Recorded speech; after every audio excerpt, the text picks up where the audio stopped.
आज के वीडियो में मैं आपके सबसे बड़े कंसर्न, सबसे बड़े इशू का सॉल्यूशन देने वाला हूँ। कई सारे स्टूडेंट्स हैं जो मेरे से मेंटरशिप लेने के बाद अपनी प्रोफाइल बिल्ड करते हैं, सर्टिफिकेट्स परस्यू करते हैं, कोर्सेज परस्यू करते हैं, लेकिन इसके बाद भी उनका सीवी शॉर्टलिस्ट नहीं हो रहा। मेजर रीजन बीइंग उनको पता ही नहीं है कि एक इफेक्टिव सीवी, एक प्रोफेशनल सीवी बनाते कैसे हैं। तो आज के वीडियो में मैं सारे फंडामेंटल्स क्लियर करने वाला हूँ in terms of making a CV, ताकि वो मिस्टेक आप ना रिपीट करो जो कई सारे स्टूडेंट्स करते हैं और आप उन क्लब में चले जाओ जो इजीली अपनी प्रोफाइल बिल्ड करने के बाद अपना ड्रीम जॉब लैंड करते।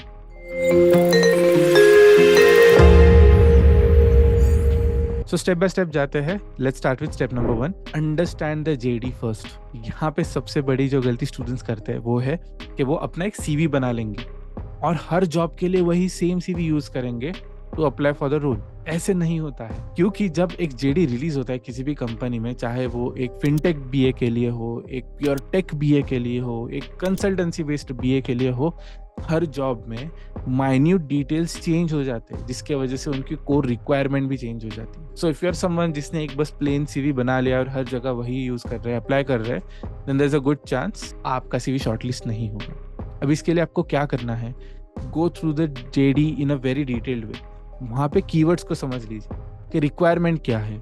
Is it for a fintech BA, तो आपके सीवी में बहुत फोकस्ड मैनर में सिर्फ फाइनेंस और टेक्नोलॉजी की बातें होनी चाहिए। If the BA requirement is for project analysis और प्रोडक्ट एनालिसिस, तो आपके सीवी में प्रायर एक्सपीरियंस के साथ प्रोडक्ट मैनेजमेंट या प्रोजेक्ट मैनेजमेंट के बारे में आपने क्या किया है, कुछ एक्सपीरियंस है, सर्टिफिकेशंस है, कोई डिप्लोमा है, वो मेंशन होना चाहिए। नेक्स्ट, कंसल्टेंसी बेस्ड बीए है, तो वहाँ पे आपने किसी बड़े प्रोजेक्ट्स पे काम किया है, कंसल्टेंसी बेस्ड थ्रू कौन से रिपोर्ट्स आपने रिलीज किए अपने क्लाइंट के लिए, ये सब मेंशन होना चाहिए। जब जॉब रिक्वायरमेंट और आपकी प्रोफाइल एग्जैक्टली मैच करेगी, ऐसे लगेगा कि आपका सीवी इसी प्रोफाइल के लिए बना है, तब जाके आपका सीवी शॉर्टलिस्ट होगा।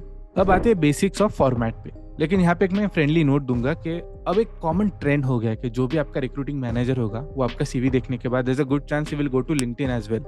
तो प्लीज मेक श्योर आप साइमल्टेनियसली अपनी लिंक्डइन प्रोफाइल को ऑप्टिमाइज्ड मैनर में रेडी रख रहे हो। So if someone visits your profile, it should be completely professional view of your prior experience, of your skill set, of what you are targeting in career. Now coming back to CV, सबसे पहले format में देखते हैं कि आप ऊपर क्या लिखोगे। ऑन टॉप रिबन आपके बेसिक डिटेल्स होने चाहिए, जहाँ पे आप अपना नाम, phone number, email ID, LinkedIn का यूआरएल एम्बेड कर सकते हो।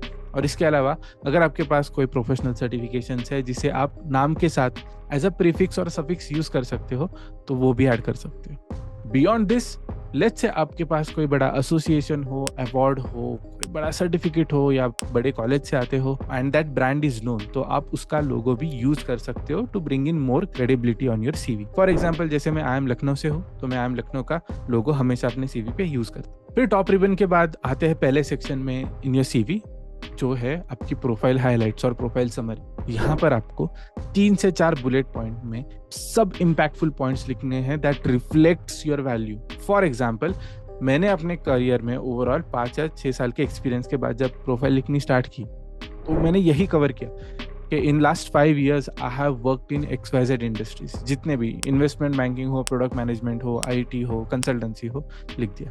नेक्स्ट, मैंने अपने ओवरऑल करियर में कितने क्लाइंट्स हैंडल किए हैं, मैंने अपने करियर में कितना बिजनेस इम्पैक्ट लाया, रेवेन्यू ग्रोथ में, प्रॉफिटेबिलिटी ग्रोथ में, और मेरे पास जो भी टॉप नॉच सर्टिफिकेशन है अपने इंडस्ट्री के, वो लिख दिए। तो जब ये 4 बुलेट पॉइंट्स आपके स्टार्टिंग की समरी बन जाते हैं, तो वहीं पर आपका इंटरव्यूअर इंप्रेस हो जाएगा, because this is the first thing ही और she will go through. Secondly, बहुत बार अगर आपका सीवी बहुत सीनियर लेवल पर इवेल्युएट हो रहा है, तो they are not interested in going small details कि आपने हर एक जॉब प्रोफाइल में क्या क्या काम किया। Sometimes they just want to get an overview, और आपकी जो टॉप 3 से 4 बुलेट पॉइंट्स है, that does the job for you. वो आपके पूरे प्रोफाइल को ओवरव्यू उनको दे देगा। सो मेक श्योर आपका जो प्रोफाइल समरी है या प्रोफाइल हाईलाइट्स है, वहाँ पे आप सब अपने अचीवमेंट्स या जो कुछ भी आउटस्टैंडिंग चीजें की वो मेंशन कर रहे हो। अगला सेक्शन होता है एक्सपीरियंस का। यहाँ पर आपने जिस भी कंपनी में काम किया है, वहाँ का टाइटल, कंपनी का नाम and overall duration as a headline लिखने के बाद नीचे 4 से 5 बुलेट पॉइंट्स में ओवरऑल एक्सपीरियंस लिख सकते हैं। अभी इन सीवी पॉइंट्स के लिए there is a technique called star technique, वो जरूर यूज करना। अनदर रिकमेंडेशन, हर सीवी पॉइंट के स्टार्टिंग में एक्शन वर्ब यूज करना, उसके वजह से इम्पैक्ट और बढ़ता है, आपकी एग्जीक्यूशन स्किल्स हाईलाइट होती है। वन मोर रिकमेंडेशन, यहाँ पे क्वांटिटेटिव डेटा भी जरूर यूज करना, क्योंकि जब नंबर्स दिखते हैं, it brings in more impact, more credibility in your CV point. और यहाँ पे एक्सपीरियंस का पर्सपेक्टिव भी देख लीजिए, बिकॉज मेरे पास अलग अलग इंडस्ट्री का एक्सपीरियंस था, तो जब भी मैं नेक्स्ट जॉब रोल के लिए अप्लाई करता था मैं उसे थोड़ा ट्वीक कर लेता था। फॉर एग्जाम्पल, जब मैं डॉइश बैंक में था, even though I was working on finance data, मैं बहुत सारे आईटी टूल्स पे भी काम करता था, जैसे क्लिकव्यू हो गया, टैबली हो गया। तो इसके बाद जब मैंने फाइनेंस रोल के लिए अप्लाई किया तो मैंने टोन डाउन कर लिया अपना आईटी एक्सपीरियंस और मैंने सबसे आगे अपना फाइनेंस एक्सपीरियंस रखा। ऑन कॉन्ट्ररी, जब भी मैं बीए रोल के लिए अप्लाई करता था मैंने अपना आईटी एक्सपीरियंस सबसे ऊपर रखा, एनालिटिक्स का एक्सपीरियंस सबसे ऊपर रखा एंड फाइनेंस को बस एज अ डेटा सेट दिखाया, ताकि इंटरव्यूअर को लगे कि मैंने अपनी प्रोफाइल, अपना करियर आईटी में बनाना ही डिसाइड कर लिया है। It is IT focused CV. अभी इसके बाद अगर आप वंडर कर रहे हो कि sir even we are interested, हमें भी बिजनेस एनालिस्ट बनना है, एक इम्पैक्टफुल सीवी बनाना है, then don't worry, I have a recommendation for you. मेरी एक टीम एट स्किल आर्बिट्राज, जिन्होंने एक डिप्लोमा कोर्स इंट्रोड्यूस किया है आपके लिए, जिसका नाम है diploma in financial and data analytics. ये एक 6 मंथ्स डिप्लोमा है जहां पर आपको वीकली 8 to 10 आवर्स कंट्रीब्यूट करने हैं and after completion of this 6 months आपको एक टेस्ट देनी है। If you pass you will get a certificate. लेकिन इतना ही नहीं, हमारे मेंटर्स, हमारे एक्सपर्ट्स आपके साथ बैठ के सीवी ड्राफ्ट करेंगे, आपके मॉक इंटरव्यूज लेंगे एंड इसके बाद हमारे एक प्लेसमेंट असिस्टेंस टीम भी है जो अपना डेडिकेटेड एफर्ट आपको आपका ड्रीम जॉब लैंड करवाने में करेगी। So if you are interested, मैंने अपने डिस्क्रिप्शन में इसकी लिंक मेंशन कर दिया, do check it out. Next part हम यहाँ पे लिख सकते हैं सर्टिफिकेशंस। अभी सर्टिफिकेशंस क्यों? बहुत बार ड्यूरिंग योर वर्क एक्सपीरियंस काफी सारे professionals out of the way जाके काफी कुछ सीख लेते हैं and that is something even I would highly recommend. अगर आप स्किल आर्बिट्राज से हमारे सर्टिफिकेशंस भी करते हो तो वो भी हाईलाइट होना चाहिए।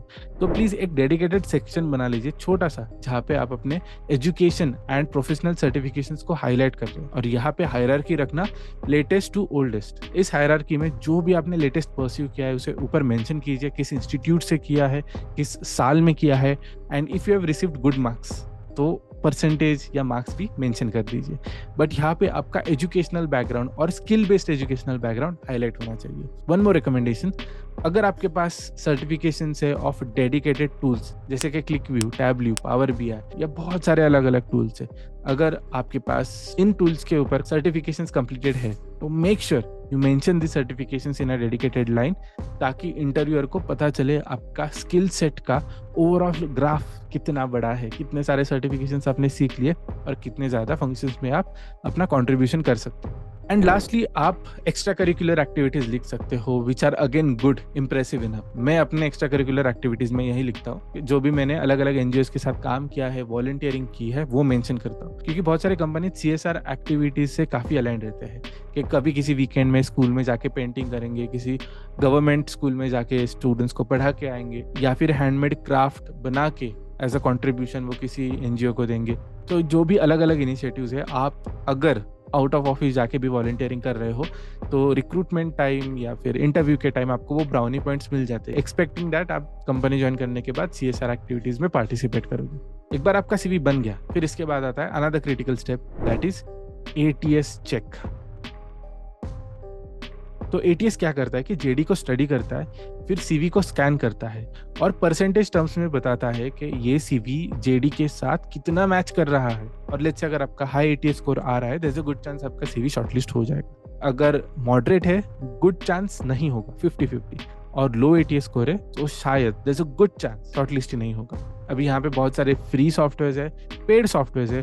अगर आपको एक डेडिकेटेड वर्कशॉप चाहिए जहाँ पे मैं पॉइंट बाय पॉइंट आपको सीवी बना के दिखा रहा हूँ, इसके साथ एटीएस भी एक्सप्लेन कर रहा हूँ, डेमो दे रहा हूँ, तो कमेंट सेक्शन में जरूर मेंशन करना, मैंने एक नया वीडियो बना दूंगा। But again coming back to our discussion, ATS compliance या एटीएस टेस्ट कर लेना, understand where your score lies and make sure कि आप एट लीस्ट हाई कैटेगरी में हो, ताकि जब भी आप अप्लाई करोगे you will always have good chances of getting a call back for an interview. And lastly I want to repeat this point one more time, please हर एक job के लिए, हर एक जॉब डिस्क्रिप्शन के लिए अलग से सीवी बनाइए। Don't make a plain CV for all the same job descriptions, क्योंकि ये बहुत ज्यादा मैटर करता है कि आपका सीवी कैसे बना है in comparison to the actual JD shade. इसके बाद एक हाइजीन फैक्टर आता है। हाइजीन फैक्टर में बस देखना कि कोई ग्रामेटिकल मिस्टेक नहीं है या फिर कोई स्पेलिंग मिस्टेक नहीं है। इसके लिए आप कई सारे प्लगइन्स यूज कर सकते हैं, जैसे मैं अपना सीवी हमेशा ग्रामरली इस प्लगइन थ्रू रन करता हूँ, ताकि जो कुछ भी ग्रामेटिकल मिस्टेक्स हो या स्पेलिंग मिस्टेक्स हो वो हाईलाइट हो जाए इमीडिएटली। आज के लिए इतना ही, लेकिन जाने से पहले इफ यू आर वंडरिंग कि आपको अपने करियर में बिजनेस एनालिस्ट या प्रोफाइल टारगेट करनी चाहिए या नहीं, तो मैंने इसके लिए एक डेडिकेटेड वीडियो बनाया है, Do check it out. As usual, I'll see you in the next one.